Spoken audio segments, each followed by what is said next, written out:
اپنا آپ سونپ دے، اس کے لیے اپنی خواہشات کو چھوڑ دے، جو یقین مانے وہ ربی سے سب دیتا ہے، جو وہ رب کے لیے قربان کرتا ہے۔ اسے ابیہا کی باتیں ہمیشہ ہی اچھی لگتی تھی۔ آپ کی مرضی میں صرف آپ کو خوشی ہوتی ہے، لیکن اس میں خوشی کے ساتھ ساتھ آپ کو سکون بھی دیا جاتا ہے۔ اس رب کی رضا میں سر جھکانے کا سکون، اس پہ بھروسہ کرنے کا سکون، اس پہ سب چھوڑ دینے کا سکون۔ مجھے تو ایسی زندگی خوبصورت لگتی ہے۔ بھئی تمہاری بیوی تو بہت گہری باتیں کرتی ہے۔ مجھے خود پہ رشک آتا ہے کہ میرے پاس تم جیسی بیوی ہے۔ ہاں کبھی کبھی تھوڑا سا مجھے بھی آتا ہے کہ آپ میرے شوہر ہیں۔ گہری آنکھیں رخ پھیر کر مسکرائی، جس کو دیکھ کر ڈمپل مزید گہرا ہو جائے اور گہرا ہوا اور لب مسکرائے۔ فطرت کو قریب سے دیکھنے کا شوق اور تجسس سے پتہ نہیں کیا کچھ سوچنے پہ مجبور کر دیتا تھا۔ وہ روزانہ رات کو کچھ پہر پچھلے لائن میں گزارتی تھی، جیسے یہ وقت اس نے اپنے رب کے لیے مخصوص کیا ہو۔ پہلے پہل تو اسے اندھیرے سے خوف آتا تھا، لیکن پھر آہستہ آہستہ اسے سکون ملنے لگا۔ وہ رب کو پکارتی تھی، اسے سناتی تھی، بتاتی تھی۔ گرمیوں کی کڑکتی دھوپ سے لان میں لگے پھول مرجھا رہے تھے۔ پتیوں کو ہاتھ میں لیے اسے بے حد افسوس ہوا، لیکن موسم تو سب اللہ کے بنائے ہوئے ہیں نا، وہ جانتا ہے ان کے لیے کیا بہتر ہے کیا نہیں۔ بس یہی سوچ کر وہ کچن میں چلی گئی۔ کچھ لمحوں بعد کچن کا کام ختم کر کے وہ کچھ دیر لیٹنے کی غرض سے روم میں آئی، لیکن روم کی حالت دیکھ کر اس کا دل کیا کہ وہ کہیں بھاگ جائے۔ اللہ جی، ایک یہ لڑکی، پتہ نہیں اس نے ساری عادتیں اپنے بگڑے باپ اور اس چڑیل زویا سے ہی کیوں لی ہیں۔ وہ سر پیٹ کر رہ گئی۔ روم میں بکھرے کھلونے، بیڈ کی شیٹ جو کہ اس کی جمپنگ وجہ سے تہس نہس ہو چکی تھی، اس کی بک جسے وہ بے دہانی میں سائڈ ٹیبل پہ ہی چھوڑ گئی تھی، کتاب کی کچھ امپورٹنٹ فائل جو کہ نواب صاحب کی سائڈ ٹیبل سے نکالی جا چکی تھی، اور اب ان کی لاڈلی کے ہاتھ ان کی دجیاں بھی اڑ چکی تھی۔ کیا ہوگا میرا، میں پاگل ہو جاؤں گی۔ اس کا دل چاہا اپنے بال کھینچے۔ ابیرا یار یہ کیا کر دیا تم نے، اس نے خوف سے پوچھا۔ اب یہ نان سٹاپ بولے گی۔ ننھے دماغ نے گہری نظروں سے ابیہا کا جائزہ لیا، پھر شوہی بن کر خود ہی کچھ سمجھ کر مسکرا دی، اور ابیہا کو دیکھ کر مزید تب چڑھ گیا۔ اب بھی ایک منٹ رکو ذرا۔ ابیرا نے ہاتھ سے رکنے کا اشارہ کیا اور ڈریسنگ روم کی طرف بڑھی۔ یہ کیا کر رہی ہو؟ ابیہا کو حیرت ہوئی۔ کانوں میں کاٹن ڈال رہی ہوں۔ کاٹن کیوں؟ بابا کا کال۔ جنگ سے پہلے انسان کو اپنی سیفٹی کا انتظام کر لینا چاہیے، اس نے بڑی بے باکی سے کہا تھا۔ ہیں یہ کیا بات ہوئی بھلا؟ ابیہا کا منہ کھل گیا۔ بات نہیں، یہ بابا کا کال ہے۔ وہ ڈٹی تھی۔ ایک تم اور ایک تمہارے باپ کے کال آ لیں، وہ بھی آج گر تم دونوں باپ بیٹی کو آج خیر نہیں، پٹو گے میرے ہاتھوں۔ اس نے دونوں ہاتھ دکھائے۔ ابھی مجھے جو بھی کہو، خبردار میرے بابا کو کچھ کہا۔ انداز دھمکی بھرا تھا۔ اگر کہوں تو تمہیں میں پولیس کو دے دوں گی، آخری دفعہ وارن کر رہی ہوں۔ ابیرا نے انگلی دکھائی۔ ہائے اللہ یہ لڑکی! اس نے منہ پہ ہاتھ رکھ لیا۔ ہائے اللہ یہ لڑکی! ابیرا نے بھی ویسے ہی نکل اتاری۔ وہ اسے پکڑنے کے لیے بھاگی۔ صحیح کہتے ہیں بابا، ظالم عورت! وہ منہ چڑھا کر بھاگ گئی۔ صحیح کہتے ہیں تمہارے بابا۔ مسکراہٹ خود بخود چہرے پہ سمٹ آئی۔ وہ اگلی سپہر کتاب کی موجودگی کو مکمل طور پر نظر انداز کیے خاموشی سے اپنی ڈریسنگ ٹیبل پہ جھکی تھی۔ سنائیں، اس نے فوراً کہا۔ دیکھو، دیکھ بھی رہی ہوں۔ جھوٹی! لہجے میں بے رخی در آئی۔ اس نے کوٹ اتار کر بیڈ پہ پھینکا اور صوفے پہ بیٹھ گیا۔ آپ کو کچھ چاہیے؟ اس نے اس کے پاس آ کر پوچھا۔ ایک کپ کافی اور تمہاری کمپنی۔ ایک چیز مل سکتی ہے بس۔ لہجہ دو ٹوک تھا۔ پھر تم میرے پاس بیٹھ جاؤ۔ اس نے ہاتھ کھینچا۔ رکے میں کافی بھی لے کے آتی ہوں۔ ذہن نصیب ہم پہ بڑے مہربان ہیں آج۔ کیوں، آپ کو اتنی عزت راست نہیں آ رہی کیا؟ بس کچھ ایسا ہی سمجھ دو۔ میری لاڈلی کدھر ہے؟ اس نے پیچھے سے اسے پوچھا۔ یا تو کسی کمرے کا نقشہ بگاڑ رہی ہوگی یا اپنی ہنی کے ساتھ کارٹون دیکھ رہی ہوگی۔ وہ جا چکی تھی۔ ابیہا نے تفسیر اور تجوید مکمل کر لی تھی۔ اب وہ الہدیٰ سینٹر میں پڑھاتی تھی، جبکہ زویا کا ابھی کچھ رہتا تھا۔ وہ 2 کپ لے کر آئی تھی۔ ویسے بتاؤ نا، اتنی مہربانی، اور وہ بھی مجھ پہ کیوں؟ ہضم نہیں ہو رہی ہے مجھے۔ سب باتوں کو چھوڑ کر پہلے اپنی لاڈلی کے کارنامے سنیں۔ وہ اسے کل والا واقعہ سنانے لگی۔ اجتاب ہنس ہنس کے بے حال ہو رہا تھا۔ یہ آپ اس کو اپنے عظیم اقوال کی ٹیوشن نہ دیا کریں پلیز، میرا دماغ خراب کر دیتی ہے۔ وہ ابیہا کے بالوں سے کھیر رہا تھا، ان کو کبھی چہرے پہ بکھیر دیتا اور کبھی پیچھے کرتا۔ اچھا کرتی ہیں نا، تمہیں میری کمی محسوس نہیں ہونے دیتی۔ جی بہت شکریہ، میں ایسے ہی ٹھیک ہوں۔ ابیہا، ہر گزرتا دن میرے دل میں تمہاری عزت کو، مان کو مزید بڑھا رہا ہے۔ 3 سال یار، تم نے جس طرح مجھے، میرے بابا کو، میرے ماما بابا اور میرے پورے گھر کو سنبھال رکھا ہے، یار میں کبھی بھی تمہارا شکر ادا نہیں کر سکتا۔ ابیہا نے اسے گھورا۔ یہ آپ سے زیادہ میرا گھر ہے، اسی کو میں محبت سے بناتی اور سنوارتی ہوں، اور آپ کے ماما بابا میرے بھی ماما بابا ہیں، اس لیے میں کچھ الگ تو نہیں کر رہی، بس اپنا فرض پورا کر رہی ہوں۔ اس لیے تو اجتاب حسن آج بھی تم سے اتنی محبت کرتا ہے۔ اس نے چاہت سے اس کا ہاتھ تھام رکھا تھا۔ ابیرا وہاں کھڑی سن رہی تھی۔ بابا رکیں ذرا، میں یہ دادا کو بتا کر آتی ہوں۔ کمر پہ ہاتھ رکھے وہ کسی جاسوس کی طرح کھڑی تھی۔ اجتاب کے دیکھنے کی دیتی وہ وہاں سے ہوا سے بھی تیز بھاگی۔ اجتاب کو اپنی باتوں پہ آج بھی شرمندگی ہوئی۔ ابیہ تو ہنس ہنس کر لوٹ پوٹ ہو رہی تھی۔ یار تمہیں منع بھی کیا تھا کہ پریگنینسی میں ہر دوسرے روز زویا سے ملنے نہ جایا کرو، لیکن تمہیں تو اپنی دوست کے بغیر روٹی ہضم نہیں ہوتی تھی نا۔ اس کی ایک ایک حرکت زویا سے ملتی ہے۔ اب بتاؤ میں کیا کروں؟ اب کرنا کیا ہے؟ سنبھالنے جا کے اپنی صاحبزادی کو، نہیں تو وہ بابا کو آپ کی محبت کا بتا دے گی۔ ابیہ کو اس کی بیچاری شکل پہ ترس ہے۔ اف، یہ دونوں ماں بیٹی۔ بابا اپنی لاڈلی کے لیے چاکلیٹس لائے ہیں، جلدی آؤ میرے پاس۔ اس نے زور سے آواز گئی۔ دادا کے پاس آ کر وہ انہیں ایک سانس میں اپنی بات سنا کر دوبارہ ہوا کی طرح واپس بھی چلے گی۔ ابھی وہ بابا کی گود میں گھسی سارے کارنامے سے فرار پائے بڑے مزے سے بیٹھی چاکلیٹس کھا رہی تھی۔ اگلے دن انیلا بیگم نے گھر میں قرآن خوانی رکھی تھی۔ زویا اور شہیر آج ابیہ کی طرف آئے تھے۔ قرآن خوانی سے فارغ ہو کر وہ دونوں پچھلے نامی تاب کے پاس بیٹھے تھے۔ قرآن ابھی بھی زویا کے ہاتھ میں ہی تھا۔ ابیہ سب کے لیے پکوڑے اور جوس لے آئی۔ خالہ دور سے ہارون، زویا کا بیٹا، بھاگتا ہوا آیا۔ خالہ بیرا کہتی ہے وہ اپنے بابا سے بہت محبت کرتی ہے۔ خالہ میں بھی اپنے بابا سے بہت محبت کرتا ہوں نا، اس نے تصدیق چاہی۔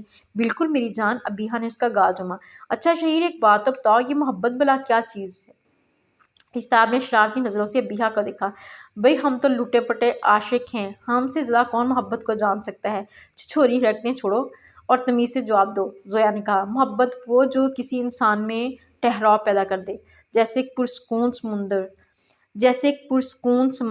جیسے چلتی خاموش ہوائیں، جیسے درخت کی ٹھنڈی چھاؤں جو بدلہ نہیں مانگتی، جتاتی نہیں ہے۔ محبت کا کام تو بس محبت کرنا ہے، بنا کسی روک کے، بنا کسی ٹوک کے، کسی کا بن کے رہنا، کسی کی خوشی کے لیے، کسی کی رضا کے لیے۔ اس نے مسکراہٹ اجتاب کی طرف اچھال لی۔ اور آپ کی بیوی صاحبہ کی کیا رائے ہے؟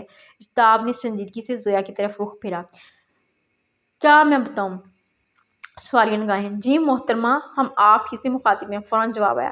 میرے نقطۂ نظر سے محبت قرآن ہے، کیونکہ وہ بنا کسی معاوضے اور طلب کے ہمیں ہمارے رب سے جوڑتا ہے، ہمیں ہمیشہ ایک امید اور روشنی کی کرن دکھاتا ہے۔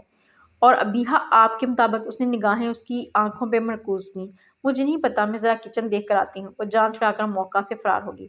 میں جانتا تھا اس کا جواب۔ اجتاب نے سر جھکا لیا۔ اجتاب، ابیہ تم سے بہت محبت کرتی ہے، زویا نے بڑی رسانیت سے کہا۔ تمہیں کیسے پتا؟ کیا اس نے تم سے کہا ہے؟ نیلی آنکھیں پوری کھلیں۔ کہنے کی کیا ضرورت ہے؟ اس کی ہر بات، ہر کام سے تمہارے لیے محبت جھلکتی ہے، لیکن وہ مجھ سے کبھی کچھ نہیں کہتی، کیونکہ اسے ڈر لگتا ہے۔ کیسا ڈر؟ کیا اپنے شوہر سے محبت کرنا غلط ہے؟ اجتاب، تم نہیں جانتے، عورت بہت نازک ہوتی ہے، وہ سب کچھ برداشت کر سکتی ہے، لیکن ایک دفعہ اگر وہ ٹوٹ جائے تو کبھی سنبھل نہیں پاتی۔ وہ تم پہ بھروسہ کرتی ہے، تم پہ اسے مان ہے، بس وہ تمہارے ہاتھوں ٹوٹنے سے ڈرتی ہے۔ وہ سمجھ گیا تھا۔ جانتے ہو، عورت صرف عزت کی بھوکی ہوتی ہے، عزت مل جائے تو کسی چیز کی گنجائش نہیں رہتی، اور تم تو اس سے بہت محبت کرتے ہو۔ اس سے کبھی کوئی غلطی ہو جائے تو اپنی محبت کی خاطر اسے معاف کر دینا، وہ بہن کی طرح اسے سمجھا رہی تھی۔ یہ آج تمہیں ابیہ والی روح کہاں سے آ گئی جو اتنی فلسفی جاڑی جا رہی ہے؟ اجتاب نے پہلے شہیر پھر زویا کی طرف دیکھا۔ بدتمیز، اتنی اہم بات تمہیں فلسفی لگتی ہے؟ زویا نے اس کا کان پکڑا۔ سوری مادام بندہ ناچیز، ابھی آپ کی طرح سمجھدار نہیں ہے۔ شہیر، یار کیسے جھیلتے ہو اس چڑیل کو؟ بس گوگل سے ٹپس لیتا ہوں۔ اس نے قریب ہو کر اس کے کان میں سرگوشی کی، جو کہ زویا سن چکی تھی۔ آگے بڑھی اور شہیر کی کمر پہ زور سے مکہ مارا۔ یہ تمہاری چول مارنے کا نام؟ اور کچن کی طرف بڑھی ایک یہ عورت، اور وہ کہتے کہتے رکا۔ شکر ہے آگے کچھ نہیں کہا۔ اب بیٹا غلطی سے عورت کہہ دیا نا تو گھر جا کر تم خوب پٹنے والے ہو، اسے سوچ کر ہی ہول پڑنے لگے۔ رمضان کا چاند نظر آ گیا تھا۔ اگلی شام میں وہ اجتاب کے ساتھ بالکونی پہ بیٹھی ٹائم ٹیبل بنا رہی تھی۔ ابھی رات جلدی سو گئی تھی۔ ہانیہ ماما کے ساتھ کسی رشتہ دار کے ہاں گئی تھی اور نوشین سبق پڑھ رہی تھی، کیونکہ اس کے پیپر تھے، اور اجتاب ستاروں بھرے آسمان کو گھو رہا تھا۔ اجتاب لیجی میں خلوص تھا۔ دنیا میں کوئی ایسا پیمانہ نہیں جو ایک بیوی کی اپنے شوہر کے لیے محبت کو ماپ سکے۔ میں بتانے پہ یقین نہیں رکھتی، میں کر کے دکھانے پہ یقین رکھتی ہوں۔ آنکھوں میں چمک ابھری۔ اور بقول زویا کہ میرے ہر کام اور بات سے آپ کی محبت سے جڑی ہے۔ لیجے میں بلا کی چاہت تھی۔ ہاں، یہی تو میں سننا چاہتا تھا۔ اس کا دل چاہا صدقے واری جانے کو، اپنی بیوی کے ان لبوں کو جو آج اس پہ مہربان تھی۔ اس کی بیوی اس کے سامنے اس سے اقرار کر رہی تھی، اس پہ احسان کر رہی تھی۔ کاش وقت تھم جائے، وہ ان لفظوں کو بار بار سن سکیں۔ چاہے کچھ بھی ہو جائے، میری آپ کے لیے محبت کبھی کم نہیں ہو سکتی، کیونکہ یہ ایک عام لڑکی نہیں، ایک خاص بیوی کہہ رہی ہے۔ وہ مسکرائی۔ آج لبوں کے ساتھ ساتھ اس کی آنکھیں بھی بول رہی تھیں، کہ آج وہ ان آنکھوں میں جھانک سکتا تھا جنہوں نے اس پہ اترنے کا اسے راستہ بتا دیا تھا۔ وہ ہمیشہ کی طرح آج بھی دھیرے دھیرے اس کے سحر میں کھو رہا تھا۔ تمہاری آنکھیں بہت خوبصورت ہیں ابیہا، اس نے دبی آواز میں کہا۔ اب تو آپ کو مجھ سے کوئی شکایت نہیں ہے نا؟ وہ آگے کو جھکی۔ مائی کیوٹ لیڈی، مجھے تم سے کبھی کوئی شکایت نہیں رہی، اس نے وضاحت دی۔ اچھا بتاؤ نا، تمہارے لیے محبت کیا ہے؟ لہجہ تجسس بھرا تھا۔ پلیز، میرے لیے اللہ محبت ہے۔ اس نے نگاہ اوپر اٹھائی جہاں اس کا رب تھا۔ اچھا وہ کیسے؟ تجسس مزید بڑھا۔ ایک وقت تھا جب میں حوصلہ ہار رہی تھی، بے بس تھی، نا امید تھی، میرا ہر پہلو، میرا ہر سانس درد میں ڈوبا ہوا تھا۔ اسے وہ رات یاد آئی۔ اس رات میں نے کس کس کو نہیں پکارا تھا، امی کو، دوستوں کو، لیکن کوئی نہیں تھا، کوئی بھی نہیں تھا جو میری سنتا، جو میرے درد کا مداوا کرتا۔ لیکن جب میں نے اسے پکارا، روتے بلکتے ہوئے، اس نے میری بات سن لی۔ وہ میرے زخموں پہ مرہم بنا، اس نے مجھے سکون دیا، مجھے کھینچ لیا اپنی طرف، مجھے دوسرا موقع دیا، اپنی ذات دے دی۔ اشک خود بخود آنکھوں سے بہہ نکلے تھے۔ آفتاب نے بھی انہیں روکنا مناسب نہ سمجھا۔ کیا میں اس قابل تھی کہ وہ مجھے دیکھتا، مجھے دوسرا موقع دیتا؟ کیا میں اس لائق تھی کہ وہ مجھے نوازتا؟ آج میں جو بھی ہوں اسی کی وجہ سے ہوں، جو میرے پاس ہے وہ بھی سب اسی کی عطا ہے۔ آپ کی محبت، ابیرہ، سب اسی نے تو دیا ہے مجھے، سب اسی کی محبت کی وجہ ہی سے تو ملا ہے۔ میں جب بھی یہ سوچتی ہوں، سجدہ شکر کے لیے سر خود بخود اس کے آگے جھک جاتا ہے۔ وہ جو میرا رب ہے، رب کریم، وہ میرے لیے کافی ہے۔ جس طرح ہمیشہ اس نے سنبھالا ہے، آگے بھی وہ دیکھ لے گا۔ اب زندگی سے کبھی خوف نہیں آتا، اس پہ بھروسہ کیے کہ وہ رب اس زندگی کو جہاں موڑ کر لے جائے۔ اب ڈوبنے کا ڈر کیسا؟ قبول ہے بس یہ کہ وہ کبھی خود سے دور نہ کرے۔ وہ آسمان کو دیکھ رہی تھی، ستاروں بھرے روشن آسمان کو۔ اس کے چہرے سے نور پھوٹ رہا تھا، سکون بھرا نور، ایک خاموش چمکتی گڑیا کی طرح۔ اس نے دیکھا وہ روتے ہوئے بھی مسکرا رہی ہے، گالوں پہ بہتے شفاف آنسو چاند کی کرنوں میں موتیوں کی طرح چمک رہے تھے۔ میرے لیے محبت میری زندگی ہے، میری جان ہے۔ اس نے آفتاب کا ہاتھ تھاما۔ میرے لیے بھی۔ اس نے لب اس کی پیشانی پہ رکھ دیے۔ کیا ہم یہ رمضان مکہ میں گزاریں؟ معصوم سے خواہش ابھری۔ جیسے آپ چاہیں ڈیئر، ہمیشہ کی طرح آپ جہاں کہیں گی یہ آپ کا خادم آپ کو لے جائے گا۔ اور وہ ہنس دی۔ مجھے رشک ہے خود پہ کہ مجھے تم جیسی پاک باز نیک سیرت بیوی ملی۔